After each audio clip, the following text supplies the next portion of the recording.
Why do Catholics have statues and icons? Aren't they idols condemned in the Ten Commandments? That's what some would have you believe. But if we look at the scriptures in their context and view them in relation to each other, we'll see that's not the case. In fact, God actually commanded Israelites to build statues of angels. Religious art has been controversial throughout the ages, to the extent that in 787, the Church held the Second Council of Nicaea to officially condemn the destruction of religious art as heresy because of the widespread iconoclasm that was taking place in the Byzantine Empire after Emperor Leo III banned religious art in 726. This came about through the influence of several iconoclast bishops, although Leo had already been persuaded that religious art was idolatrous by the Muslim Caliph Umar II. Iconoclasm came back a couple of decades after the council, however. Before we look at scripture, let's go over what the Church teaches about religious art.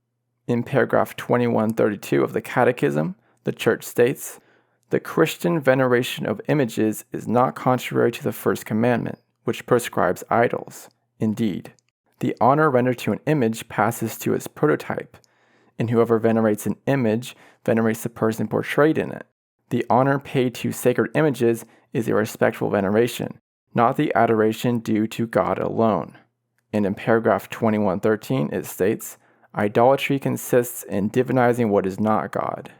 Veneration is simply the act of expressing respect to something or someone, and is directed at the person depicted rather than the image itself. It is not worship. Worship or adoration is for God alone. So the Church makes it clear that religious art is not to be worshipped, and those who do so are engaging in idolatry. Now that we've established that the Church condemns the worship of religious art, let's look at scripture beginning with the first of the Ten Commandments. In Exodus 20, 3-5, it states, "You shall not make for yourself a carved image, or any likeness of anything that is in heaven above, or that is in the earth beneath, or that is in the water under the earth." Here, we see God command the Israelites to not make carved images, but elsewhere in Scripture, which we'll look at soon, God explicitly commands the making of them, so He can't be forbidding all carved images. What God is forbidding is the making of idols, and this is made evident by the verse before it. "You shall have no other gods before me." And the verse after it, "You shall not bow down to them or serve them, for I, the Lord your God, am a jealous God." Given the contextual prohibition of idolatry, we have good reason to conclude that this prohibition of carved images refers to images created to be worshipped as idols or gods. This is why the Church teaches that the prohibition of worshiping other gods and making carved images are both a part of the First Commandment.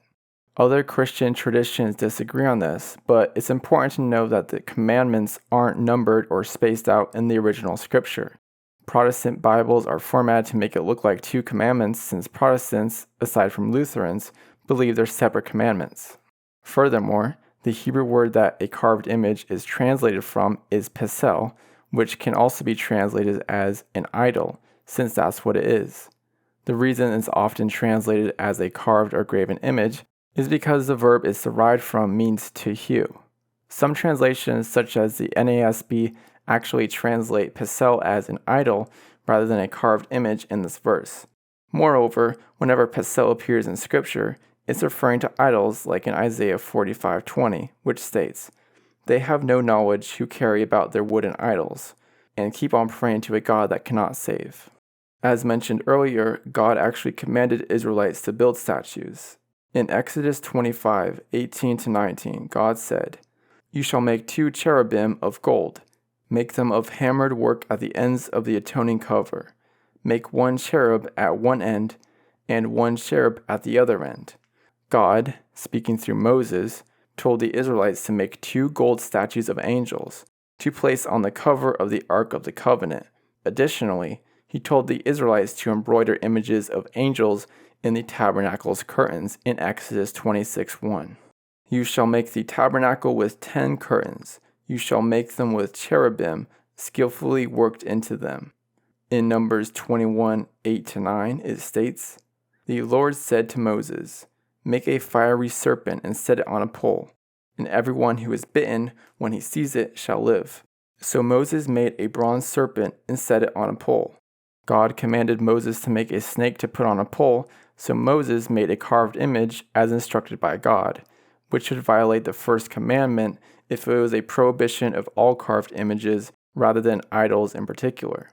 There were also statues and carved images of cherubim, oxen, lions, and palm trees in the temple, as we're told in First Kings. In the inner sanctuary, King Solomon, made 2 cherubim of olive wood, each 10 cubits high. He put the cherubim in the innermost part of the house. Around all the walls of the house, he carved engraved figures of cherubim and palm trees and open flowers. The molten sea stood on 12 oxen, 3 facing north, 3 facing west, 3 facing south, and 3 facing east.